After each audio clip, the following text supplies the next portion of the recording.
Assalamualaikum warahmatullahi wabarakatuh.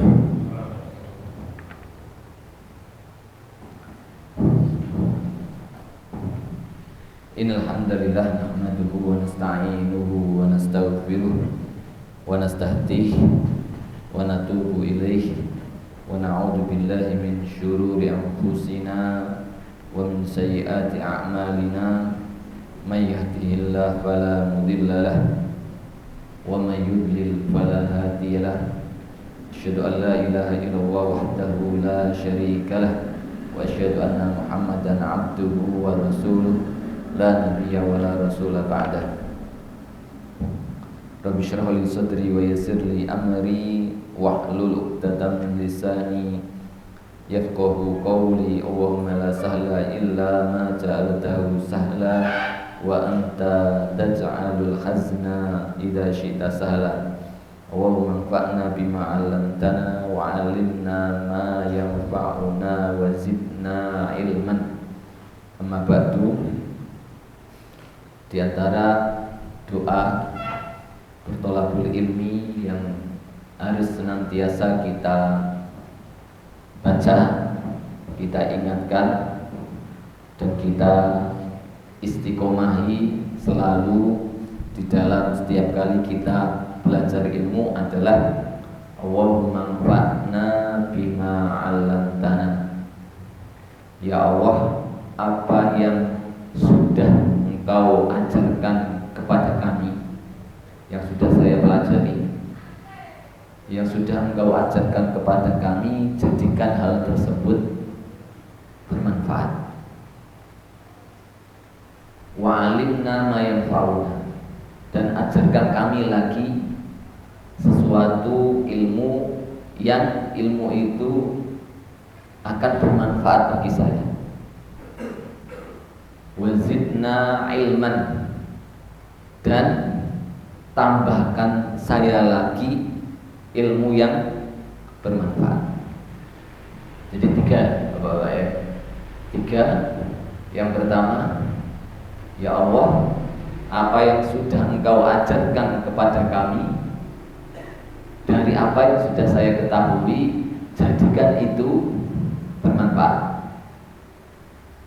Yang kedua, ajarkanlah kepadaku ilmu yang akan menjadi bermanfaat bagiku. Wazidna ilman, dan teruslah tambah untukku sebuah ilmu yang bermanfaat.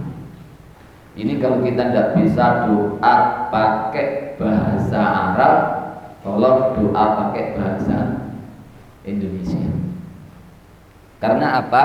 Karena doa ini, apa makna daripada manfaat? Daripada manfaat itu adalah kita mampu mengamalkan dan merasakan kelezatan daripada ilmu tersebut. Saya ulangi, apa yang dimaksud dengan manfaat?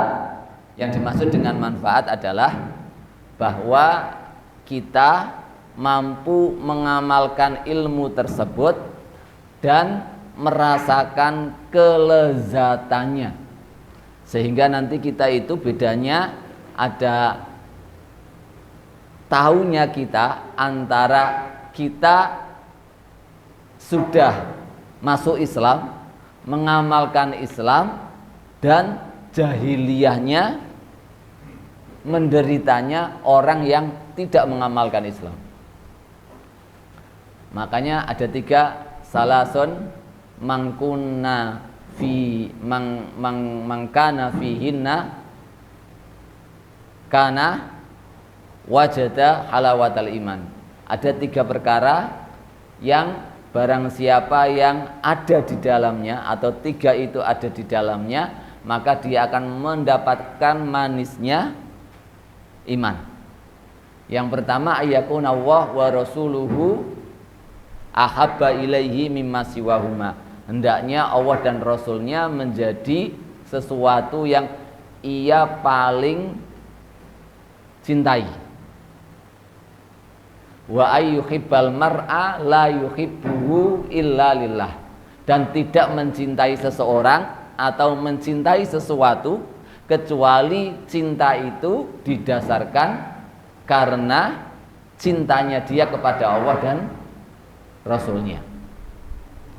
Yang ketiga ini yang menjadi poin kita adalah wa ay yakroha ayyauda ilal kufri atau ilal jahiliyah kama yakrohu ayul kofinat. Dia sangat enggak senang, dia sangat benci sekali untuk kembali kepada sebuah kekafiran setelah dia Islam, atau sebuah kejahiliahan setelah dia berilmu. Sebagaimana bencinya dia kalau dilemparkan ke dalam api neraka setelah dia merasakan surga. Poin yang ketiga ini itu kaitannya dengan doa tadi, bahwa apa yang sudah kita pelajari ketika doa kita dikabulkan oleh Allah Subhanahu wa taala, bahwa ilmu itu bermanfaat untuk siapa? Pertama kali adalah untuk kita. Maka kita akan merasakan tadi bisa mengamalkan dan merasakan kelezatan ilmu yang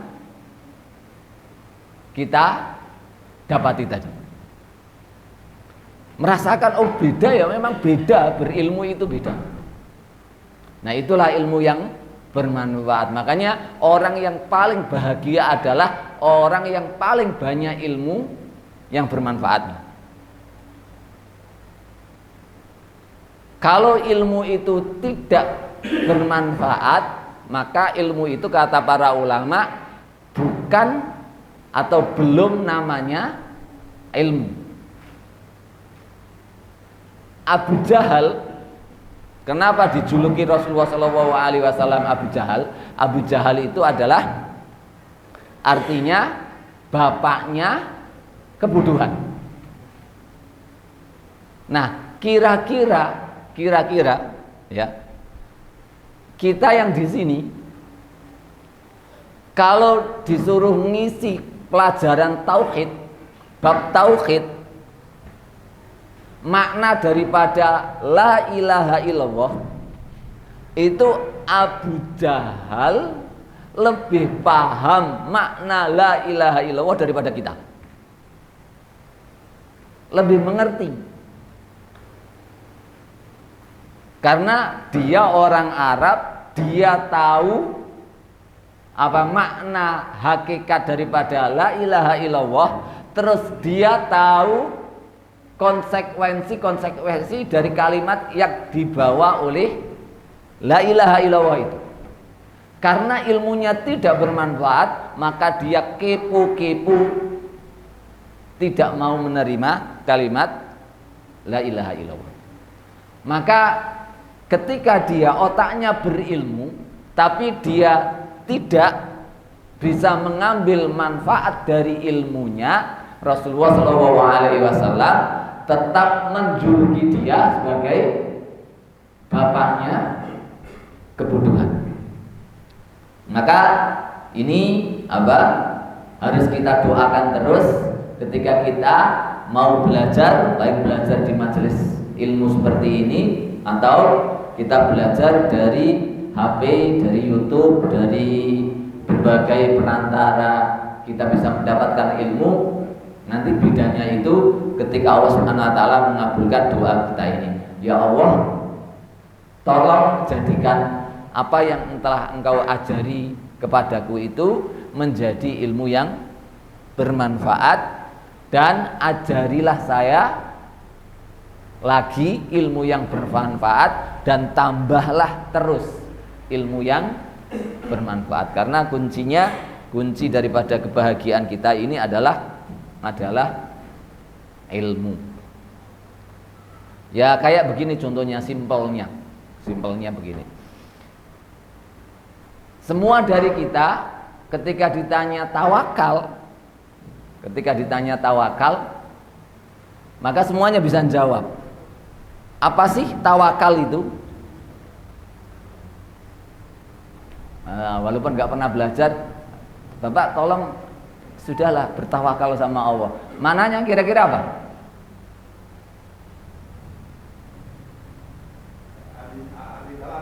Iya, kayak tawakal sama Allah. Nah, berusaha serta memasrahkan hasil atau persoalan yang kita hadapi itu kepada Allah. Itu kira-kira kalau digitukan itu menghasilkan apa? Menghasilkan sebuah ketenangan. Contoh, misalnya Kak Kan punya hutang sama siapa? Sama Pak Miftah misalnya. Punya hutang 100 juta. Terus saya ini miliarder. Terus Kak Kan datang kepada saya, aku Dik duwe utang sami ini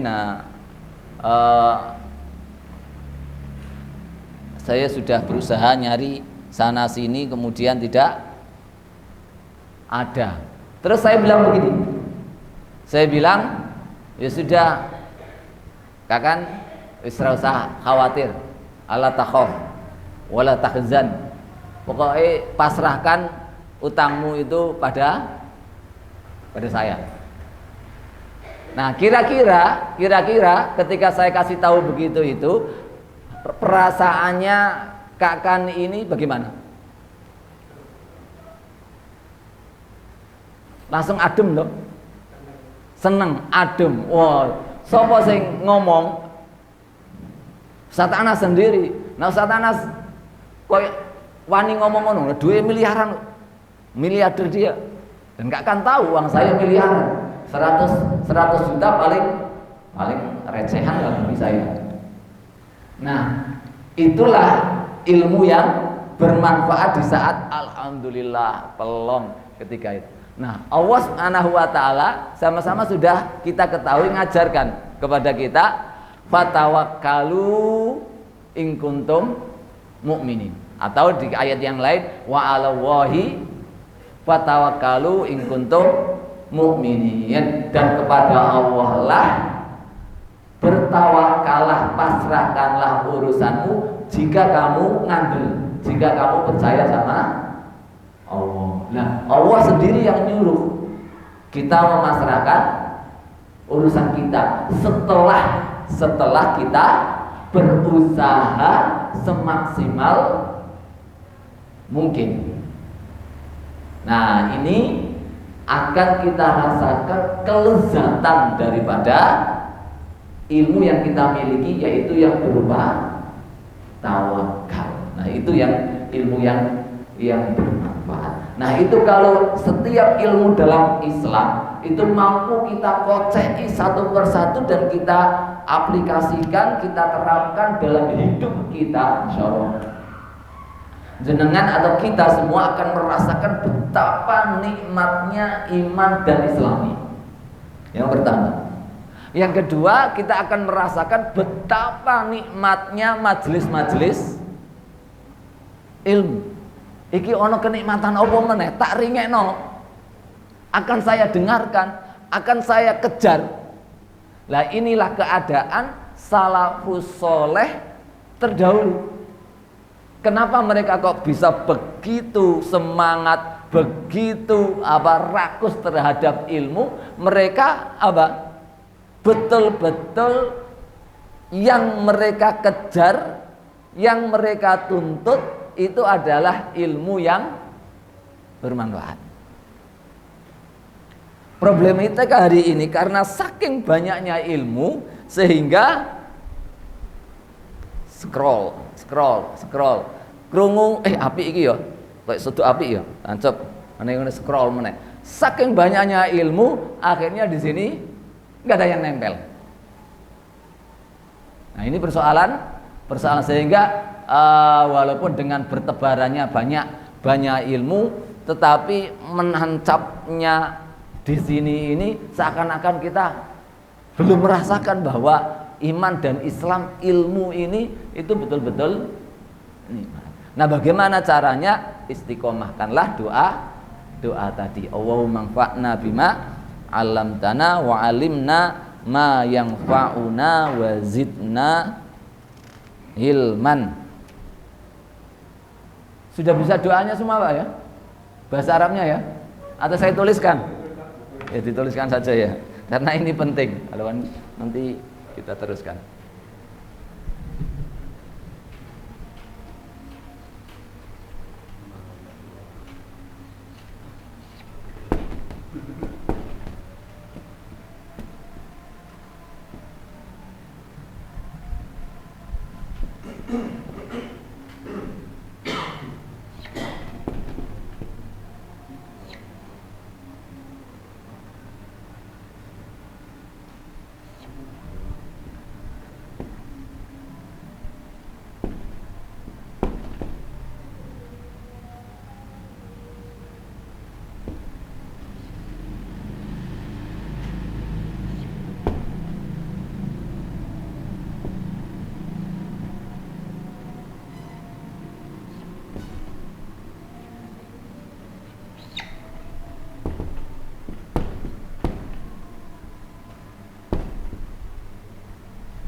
Gimana?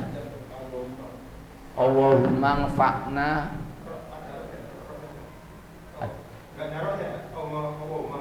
Enggak ada roknya. Allahumma infa'na kalau mau diputus. Kalau mau disambung, Allahumma anfa'na bima 'allamtana wa 'allimna ma yanfa'una.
Sudah ya, saya dikte terjemahannya.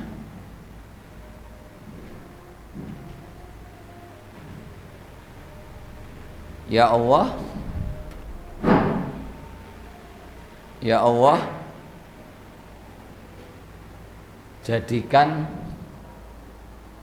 ya Allah, jadikan apa yang telah Engkau ajarkan kepada kami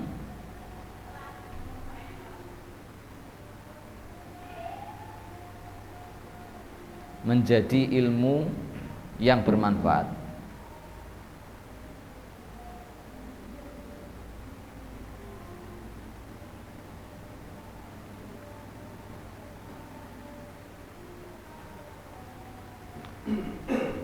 Dan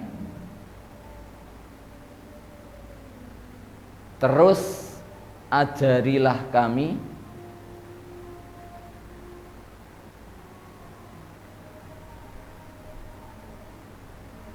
ilmu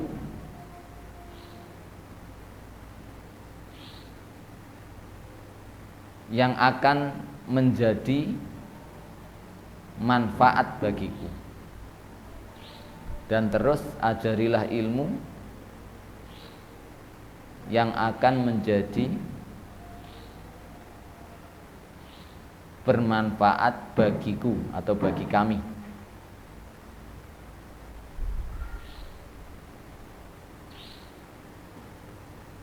Dan tambahkanlah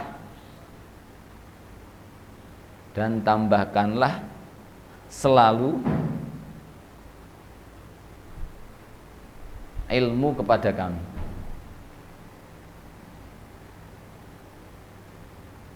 Dan tambahkanlah selalu ilmu kepada kami. Jadi itu untuk menjadikan ilmu kita bermanfaat, baik ilmu yang sudah kita pelajari atau ilmu yang akan kita pelajari, dan kita selalu dibukakan untuk menambah ilmu. Jadi di antara fungsi fungsi dan efek daripada doa ini, doa yang ini wa'alimna ma yanfa'una, itu dengan doa ini kita akan dijaga oleh Allah Subhanahu wa taala untuk belajar sesuatu ilmu yang bisa jadi menyesatkan kita, atau kita akan dihindarkan dari Allah Subhanahu wa taala, dihindarkan oleh Allah Subhanahu wa taala dari majelis-majelis ilmu yang majelis itu akan justru menyesatkan kita dari berbagai kelompok-kelompok Islam sesat yang ada. Kadang kita sebagai orang yang jahil atau orang yang belum tahu itu, masya Allah, ini hanya kadang kemudian modal semangat, bermodal karena ingin mencari referensi, nggak tahu dalil, nggak tahu apa, kemudian mendatangkan dalil 1, 2, akhirnya dibawa kepada sebuah pemahaman yang tidak benar. Nah, doa ini menjaga kita dari yang demikian. Ya, selalu kita doakan sebisa mungkin di berbagai kesempatan ketika kita berkaitan atau berhubungan dengan ilmu, baik di majelis-majelis ilmu seperti ini, atau ketika kita membaca buku, atau kita mendengarkan dari HP kita. Taib, kita akan masuk pada kitab ini. Pelajarannya sampai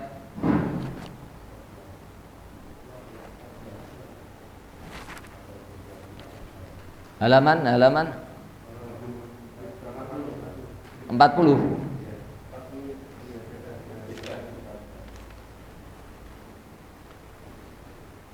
Ad-Darsul Rabi'a Asyara, pelajaran yang ke-14. Fi fadilatil iffah, keutamaan dalam menjaga diri. Al-iffah itu menjaga harga diri, menjaga harga diri. Bukan menjaga diri tadi ya, menjaga harga diri. Jadi dalam Islam kita diajarkan oleh Allah Subhanahu wa taala untuk menjaga harga diri kita, tentunya dengan perspektif dan pandangan Islam, bukan pandangan kita sebagai manusia, kemanusiaan kita, tetapi bagaimana sih akhlak Islam yang diajarkan kepada kita, kemudian akidah dan yang lainnya, itu kita ada keutamaannya di dalam menjaga harga diri kita.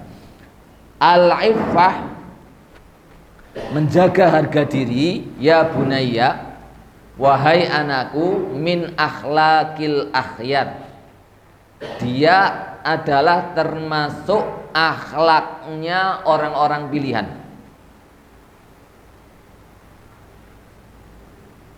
Menjaga harga diri adalah akhlaknya orang-orang pilihan, dan dia termasuk akhlak yang pilihan pula. Wa min sifatil abrar, dan dari sifat-sifatnya orang-orang yang baik. Kita ingat ayat innal abrara lafi naim wa innal fujjara lafi jahim. Dari sifat orang-orang abror ini adalah menjaga harga diri atau yang disebut sebagai al-iffah. Dalam hal apa? Dalam hal apa saja.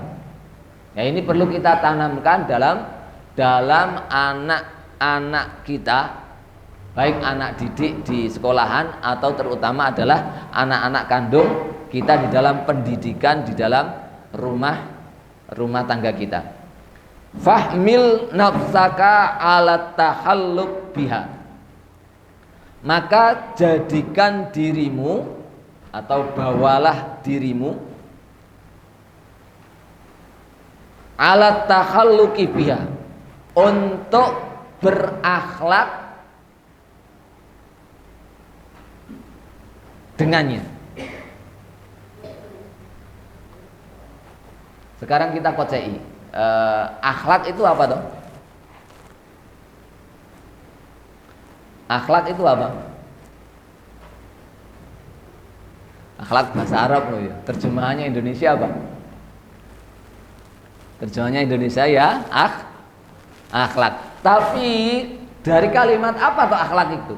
Kemudian jadi takhollaqo.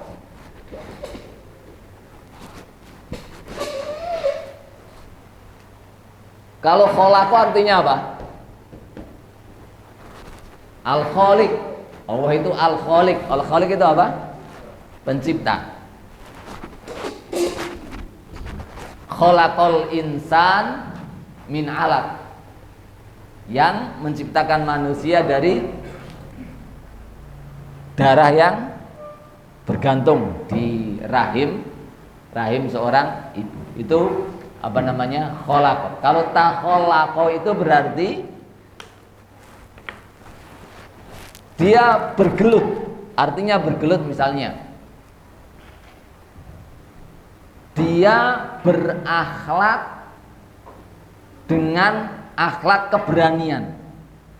Artinya orang itu ya sudah memiliki kepribadian, keberanian itu sudah mencampur lebur di dalam dirinya.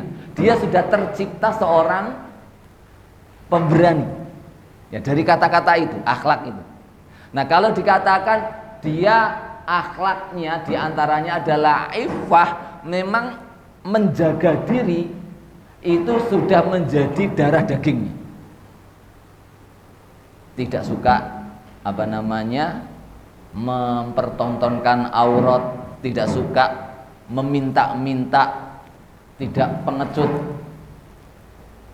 tidak suka mengumbar aib, selalu menjaga kehormatan dirinya, keluarganya, teman-temannya.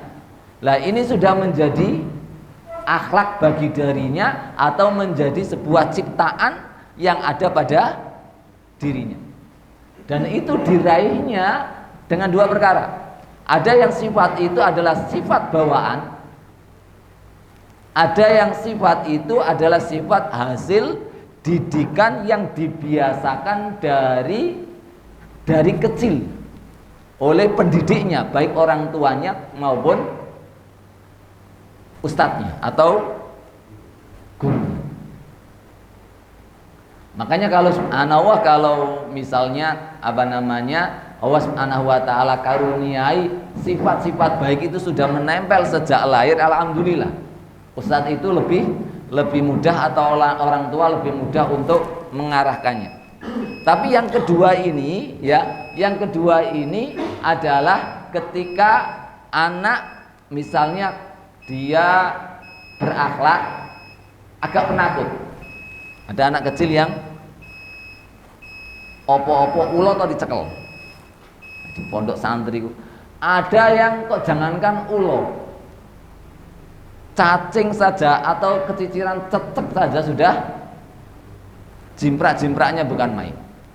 Nah, ini harus dipelajari bagaimana menanamkan akhlak keberanian ini kepada anak, mulai dari pembiasaan diri sampai pada pengubahan mindset. Pengubahan mindset itu adalah pengubahan pola pikir, cara pandang anak kepada sesuatu yang menyebabkan dia menakuti sesuatu itu. Harus kita pahamkan hakikatnya. Nah, ini awal daripada akhlak tadi. Awal daripada menjaga diri ini juga sama. Menjaga diri, menjaga harga diri ini juga sama. Ketika kita misalnya melihat anak itu kok kemudian perlu untuk diajari, dibiasakan, kita biasakan sejak kecil, kemudian kita pahamkan, pola mindsetnya kita rubah. Karena bisa jadi kesalahan orang atau anak itu tidak menjaga diri, itu dikarenakan salah pola pikirnya. Anak suka minta-minta. Bisa jadi pola pikirnya itu bahwa minta-minta itu bukan menjatuhkan diri loh, tapi minta-minta itu sebuah kebanggaan. Enak karek minta-minta. Engkau nek ditagih karek melayu. Nah, ini kan kadang kebiasaan itu sejak kecil itu panjane konconan itu sudah ngono. Nanti besarnya ya sama, ngutang, badan ngutang, mari utangnya wis menggunung, melayu. Nah, ini banyak kita jumpa. Nah, ini kita harus sadari betul. Makanya akhlak itu menempel, tercipta dia, ya, baik dibawa sejak lahir atau kita tanamkan. Dan itu kita harus mawas diri kepada anak kita lihat potensi yang ada di dalam diri anak kita. Makanya di sini dikatakan, "Fahmil nafsaka, wahai anakku, bawalah dirimu, jadikan dirimu untuk bertahalul, untuk tercipta, untuk membiasakan, untuk bercampur sifatmu itu, karaktermu itu dengan aifah tadi, dengan suka menjaga harga diri. Jadi tidak sekedar nasihat, tapi dia paham betul makna yang disampaikan. Tahaluk itu artinya begini, dan perubahannya sudah saya kasih tahu tadi. Hatta tasiro, sampai engkau menjadi atau memiliki malakatan rosihoh, perbendaharaan yang kokoh. Perbendaharaan maksudnya apa? Kekayaan dari sifat-sifat terpuji, sifat-sifat yang menjaga harga diri itu menempel kokoh pada diri. Karena bentuk pengajaran kita adalah tadi tahallul.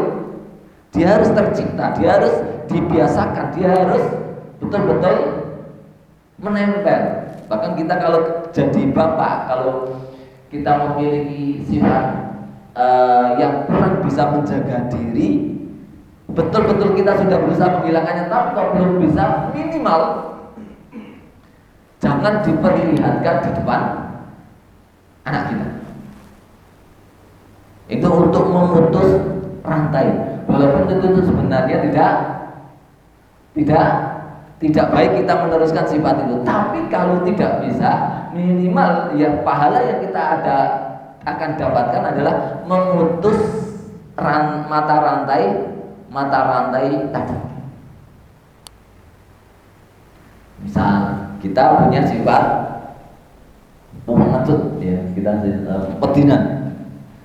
pedinan kita itu bisa jadi nurun ke anak, sifat asli. Tapi anak kita usahakan biasakan untuk berani, dan kita di hadapan anak itu memang betul-betul mencontohkan bahwa kita itu pemberani, dan itu bisa dibentuk. Kalau waktunya kita tidak berani, jangan ngajak anak kita. Jangan ngajak anak kita. Tinggalkan anak kita.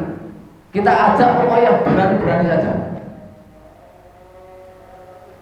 Nah, nanti anak akan bertahaluk dengan itu. Karena bapak-bapak sekalian yang dimuliakan Allah Subhanahu wa taala,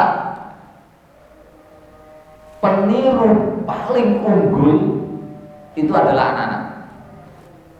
Dalam dunia pendidikan, peniru paling unggul itu adalah dunia anak-anak.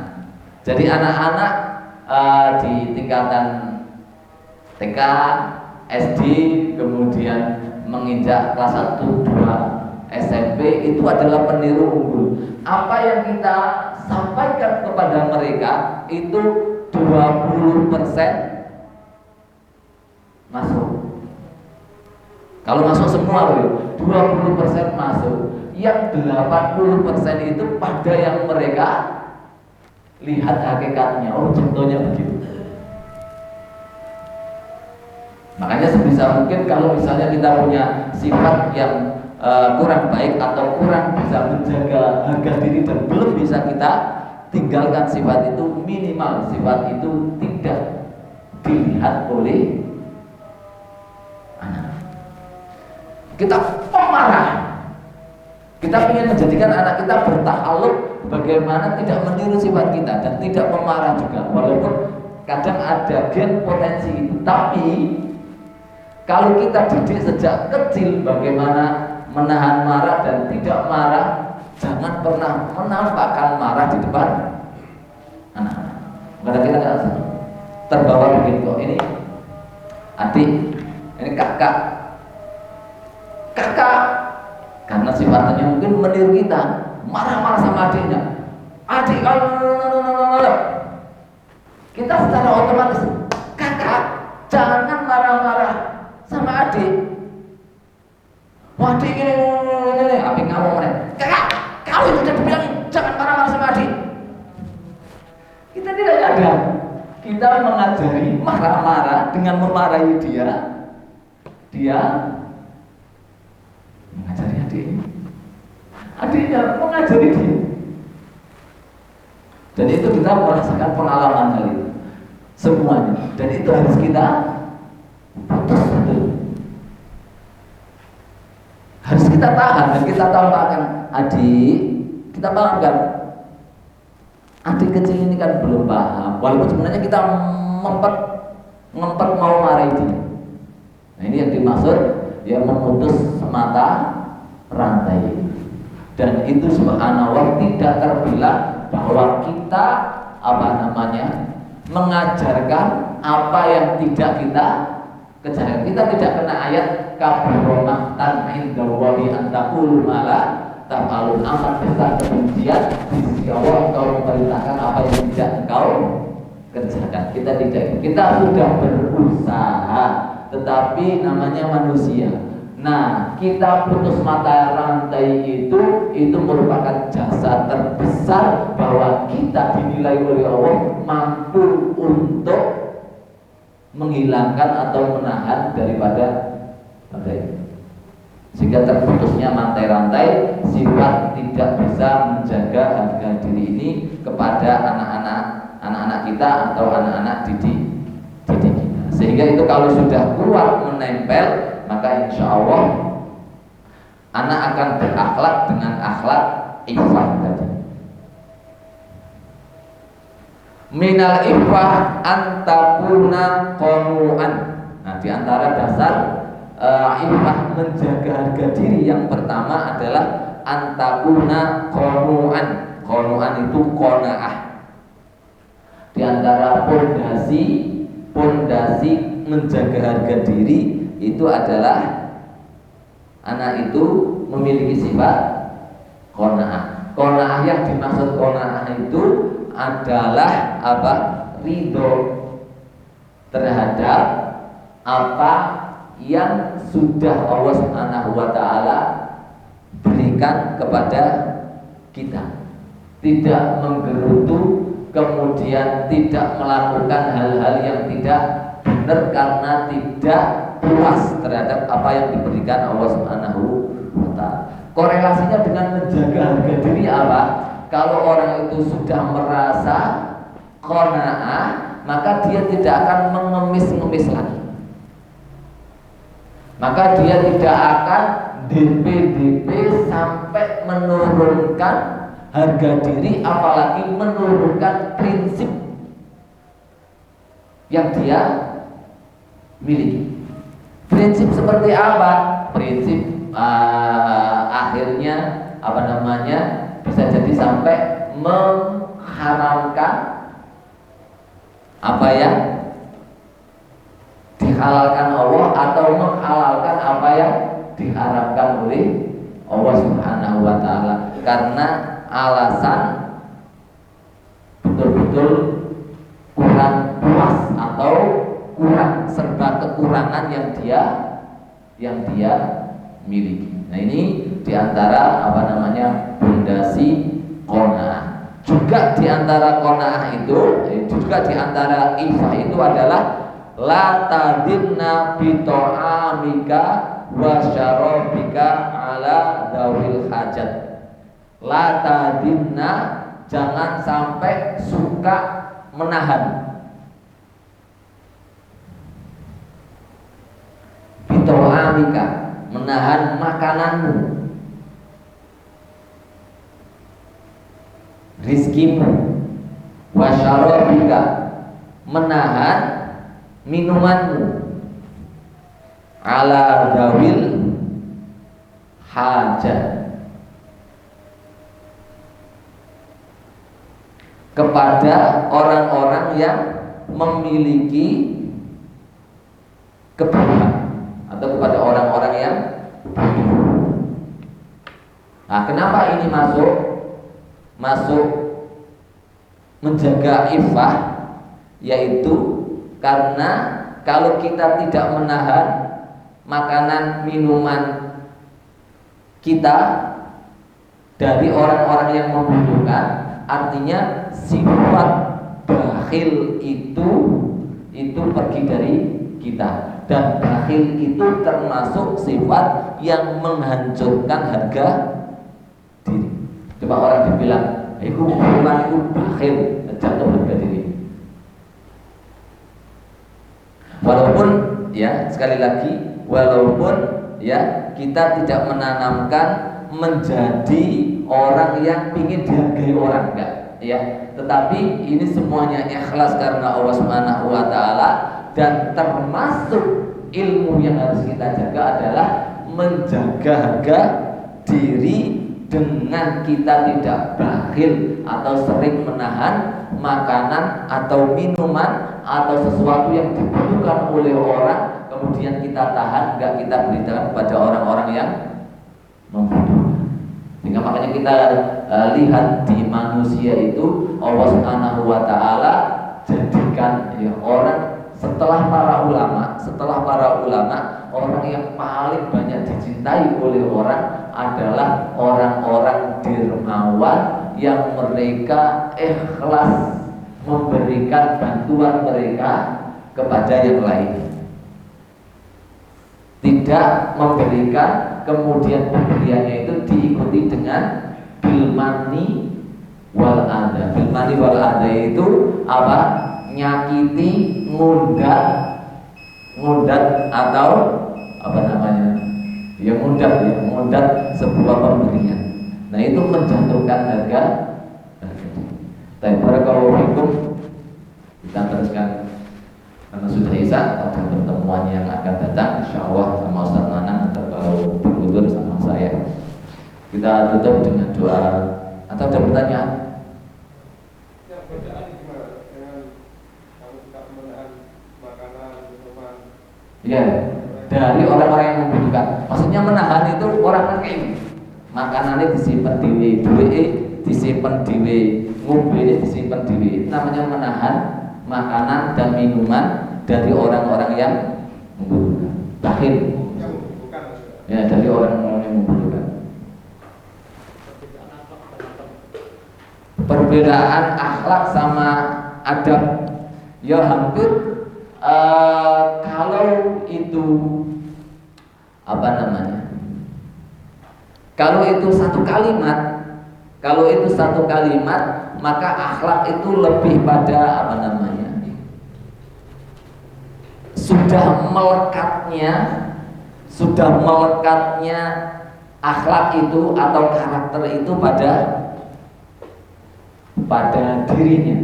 Sementara kalau adab itu lebih apa namanya? Lebih kecil dan lebih pada sifat apa namanya? Bawaan yang dibawa oleh anak itu. Tapi kalau pisah maka maknanya sama.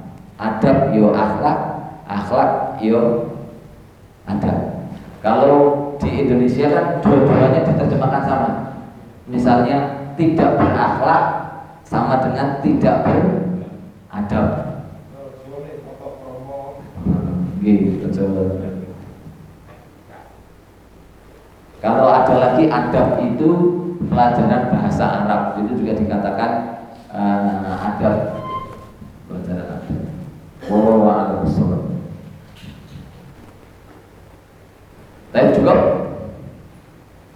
Mudah-mudahan ya Allah Subhanahu wa taala jadikan ifah ini menjadi sifat kita, dan Allah Subhanahu wa taala berikan kemampuan kepada kita untuk bisa mengajari anak-anak kita, memberikan contoh yang baik kepada anak-anak kita, sehingga minimal kelak nanti anak kita itu jauh lebih baik daripada kita. Dan insya Allah baik sekalian, insya Allah semangatnya kita itu akan nyetrum pada anak-anak kita. Walaupun hari ini belum bisa kita rasakan, tapi ketika anak kita besar nanti akan nyetrum. Dengan semangatnya kita taklim, dengan semangatnya kita usaha, itu tetap akan nyetrum, dan Allah Subhanahu wa taala akan memberikan pengaruh pada kesungguhan kita kepada anak-anak. Barakallahu fiikum wa billahi taufiq wal hidayah wal inayah. Wassalamualaikum warahmatullahi wabarakatuh.